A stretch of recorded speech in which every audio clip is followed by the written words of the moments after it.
만약 은혜를 베풀어 주시겠다면 유고를 거두어 비바람 맞지 않게 해주십시오. 두 사람은 서로 바라보며 눈물을 흘렸다. 낭군님, 부디 안녕히 계십시오. 여인은 말을 마치자 점점 사라져서 마침내 종적을 감추었다. 이생은 아내가 말한 대로 그녀의 해고를 거두어 부모의 무덤 곁에 장사를 지내주었다. 그 후 이생은 아내를 극진히 생각한 나머지 병이 나서 두서너 달 만에 세상을 떠났다. 이 사실을 들은 사람들은 모두 슬퍼하고 탄식하면서 그들의 절개를 사모하지 않는 사람이 없었다.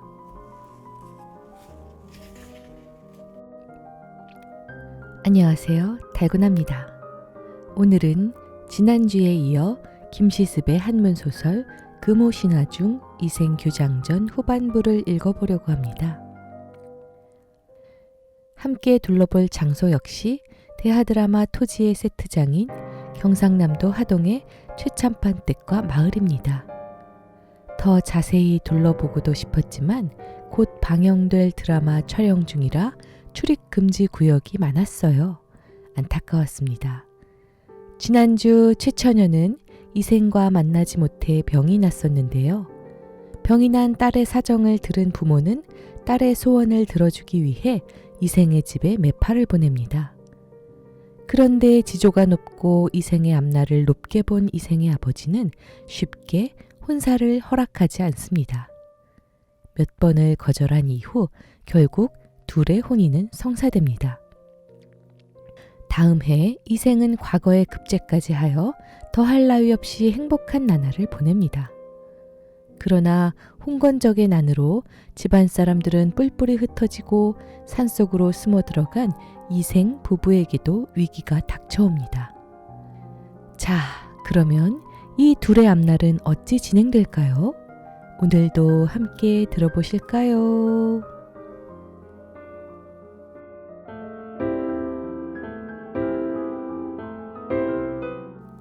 그녀는 음식을 먹지 못하고 말도 두서가 없었으며 피부는 핏빛을 잃었다. 최씨 부부는 이를 이상히 여겨 병의 증상을 물어보았으나 묵묵히 말이 없었다. 그들은 딸의 상자 속을 들추어 보았다. 거기에는 딸이 이생과 서로 주고받은 시가 들어 있었다. 최씨 부부는 그제야 놀라면서 무릎을 쳤다. 아이고, 까딱 잘못하였더라면 내 귀한 딸을 잃을 뻔하였구나. 그들은 딸에게 물었다. 이생이란 대체 누구냐?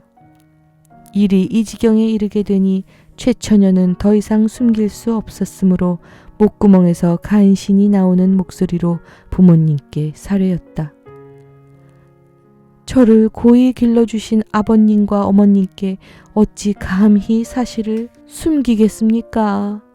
가만히 생각하옵건대 남녀가 서로 사랑을 느낌은 인간의 정리로서 가장 중대한 일입니다. 그러므로 혼기를 늦추어서는 안 된다는 것은 시경의 주남편에도 나오고 여자가 정조를 지키지 못하면 흉하다는 것은 역경에 경계되어 있습니다. 저는 냇버들 같은 연약한 자질로서 용색이 시드는 것은 생각하지 않고서 절개를 지키지 못하여 옆 사람의 비웃음을 받게 되었습니다. 새삼 덩글과 열아 이끼가 다른 나무에 의지해서 살듯이 벌써 위당의 처녀 행세를 하게 되었으니 죄가 이미 가득 차 수치가 가문에 미치고 말았습니다.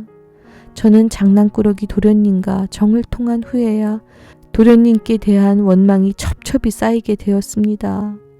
저의 연약한 몸으로 괴로움을 참고 살아가려니 사모하는 정은 날로 깊어가고 아픈 상처는 날로 더해가서 죽을 지경에 이르렀으니 원한 맺힌 귀신으로 화해버릴 것 같습니다. 부모님께서 제 소원을 들어주신다면 남은 생명이나 부전되겠습니다만 만약 저의 이 간곡한 청을 거절하신다면 죽음만이 있을 뿐입니다. 도련님과 저승에서 다시 함께 만날지언정 절대로 다른 가문에는 시집가지 않겠습니다. 그녀의 부모는 이미 그 딸의 뜻을 알았으므로 다시는 병의 증세를 묻지 않고 깨우쳐주고 달래주고 하여 그녀의 마음을 누그러뜨려 주었다. 그들은 매자를 사이에 넣어 예를 갖추어 이생의 집으로 보내었다. 이생의 아버지는 최 씨의 집안에 대해서 묻고 난 뒤 이렇게 말하였다. 저희 집 아이가 비록 나이 젊어서 바람이 났다고 하더라도 학문에 정통하고 풍채도 현인답게 생겼소. 훗날엔 장원으로 급제할 것이며 이름을 세상에 떨칠 것이니 서둘러 그의 배필을 구할 생각이 없소. 매자가 돌아가서 사실대로 전하니 처녀의 아버지는 다시 매자를 이씨 집에 보내어 말하게 하였다. 송도에 사는 친구들이 모두 그 댁의 영식은 재주가 남달리 뛰어나다고 칭찬하고 있습니다. 지금은 아직 과거하지 않고 있습니다만 끝까지 초야에 묻혀 있을 인물이겠습니까? 제 여식도 과히 남에게 뒤지지 않사오니 그들의 혼인을 이루어 주심이 어떠하겠습니까? 매자는 다시 이생의 아버지를 찾아가서 그대로 전하였다. 이생의 아버지는 말하였다. 나도 젊어서부터 책을 들고 학문을 닦았으나 아직 성공하지 못하였습니다. 그러니 노복들은 뿔뿔이 흩어져 가고 친척들도 도와주지 않아서 생활이 치밀하지 못해 살림이 궁색해졌습니다. 그런데 어찌 권세 있는 가문에서 비난한 선비의 자제를 사위로 삼으려 하겠습니까? 이는 반드시 호사가들이 내 가문을 지나치게 칭찬해서 규수댁을 속이려는 것입니다. 매자는 한 번 더 돌아와서 들은 대로 일러주니 최 씨 집에서는 말하였다. 모든 예물 드리는 절차와 의장은 저희 집에서 다 처리할 것이니 좋은 날만 가려 가약을 맺게 해주셨으면 좋겠습니다고 여쭈어 주시오. 매자는 또 달려가서 이 말을 전하였다. 이씨 집에서는 마침내 뜻을 돌려서 곧 사람을 보내어 이생을 불러와서 그의 의사를 물었다. 그는 기쁨을 이기지 못해서 시를 지어 읊었다. 깨진 거울 합쳐지니 이것 또한 인연이네. 은하의 오작들도 이 가약을 돕겠네. 이제부터 원로는 붉은 실 맺어주니 봄바람 부는 저녁 두견새 원망마오. 최처녀는 이생이 이 같은 시를 지었다는 소식을 들으니 병이 차차 나아져 그녀도 시를 지어 읊었다. 아, 나쁜 인연이 좋은 인연 되었으니 그 옛날 굳은 맹세 마침내 이루어졌네. 어느 때 임과 함께 작은 술에 끌고 갈고 아이야 날 일으켜라 꽃비녀를 매만지리. 이에 길이를 택해서 혼례를 이루니 끊어졌던 사랑이 다시 이어졌다. 그들은 부부가 된 이후에는 서로 사랑하면서도 공경하여 손님과 같이 대하니 그 옛날에 양홍, 맹광과 포선, 환소군의 부부일지라도 그들의 절개와 의리를 따를 수 없었다. 이생이 이듬해에 대과에 합격하여 높은 벼슬에 오르니 그의 명성이 조정에 알려졌다. 이윽고 신축년에 홍건적이 서울을 점령함에 임금은 복주로 피란 갔다. 집은 불태우고 사람과 가축을 죽이고 잡아먹으니 그의 가족과 친척들은 서로 보호하지 못하고 동서로 달아나 숨어서 제각기 살기를 꾀하였다. 이생은 가족을 데리고 궁벽한 산골에 숨어 있었는데 한 도적이 칼을 빼어들고 쫓아왔다. 이생은 겨우 달아났는데 여인은 도적에게 사로잡힌 몸이 되었다. 도적은 여인의 정조를 겁탈하고자 하였으나 여인은 크게 꾸짖어 욕을 퍼부었다. 이 호랑이 창귀 같은 놈아, 나를 죽여 씹어먹어라. 내 차라리 이리의 밥이 될지언정 어찌 개돼지의 배필이 되어 내 정조를 더럽히겠느냐. 도적은 노하여 여인을 한 칼에 죽이고 살을 도려 흩었다. 한편 이생은 황폐한 들에 숨어서 목숨을 보전하다가 도적의 무리가 떠났다는 소식을 듣고 부모님이 살던 옛 집을 찾아갔다. 그러나 집은 이미 병화에 타버리고 없었다. 다시 아내의 집에 가보니 행랑채는 쓸쓸하고 집안에는 쥐들이 우글거리고 새들만 지저길 뿐이었다. 그는 슬픔을 이기지 못해 작은 누각에 올라가서 눈물을 거두고 길게 한숨을 쉬며 날이 저물도록 앉아서 지난날의 즐겁던 일들을 생각해 보니 한바탕 꿈만 같았다.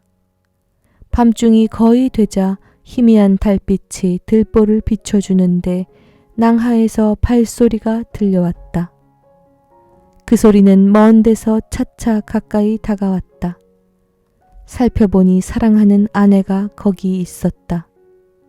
이생은 반가움이 앞서 의심도 하지 않고 말하였다. 부인은 어디로 피란하여 목숨을 보존하였소?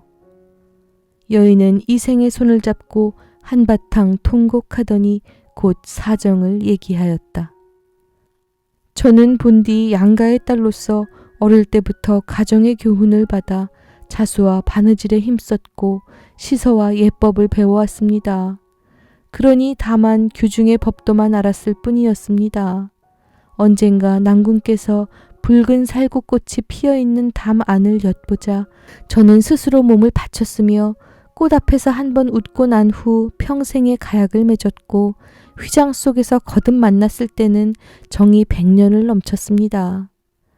사세가 이렇게 되자 슬픔과 부끄러움을 차마 견딜 수 없었습니다.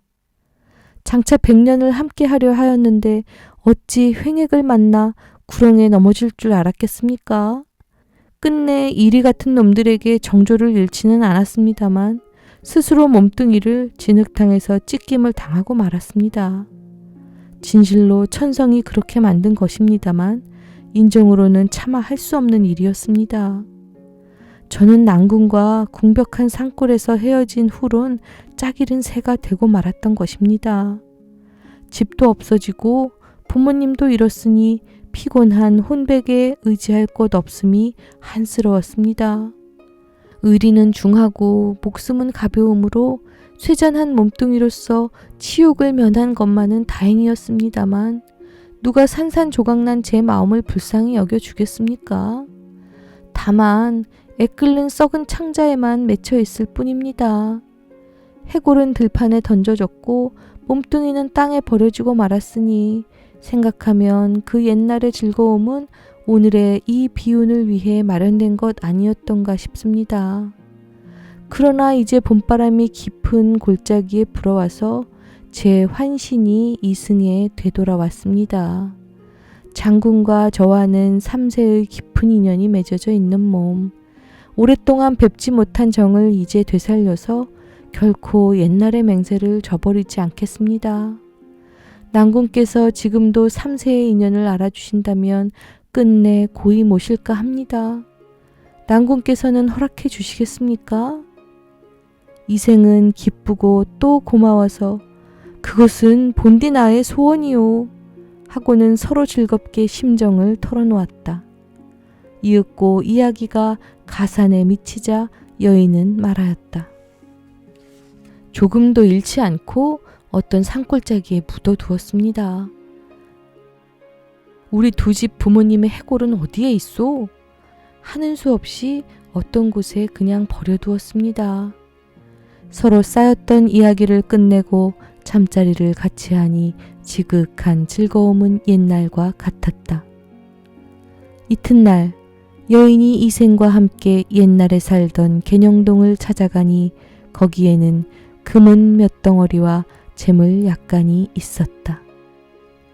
그들은 두 집 부모님의 해골을 거두어 금은 재물을 팔아서 각각 오관산 기슭에 합장하고는 나무를 세우고 제사를 드려 모든 예절을 다 마쳤다. 그 후 이생은 벼슬을 구하지 않고 아내와 함께 사니 피란 같던 노복들 또한 찾아들었다.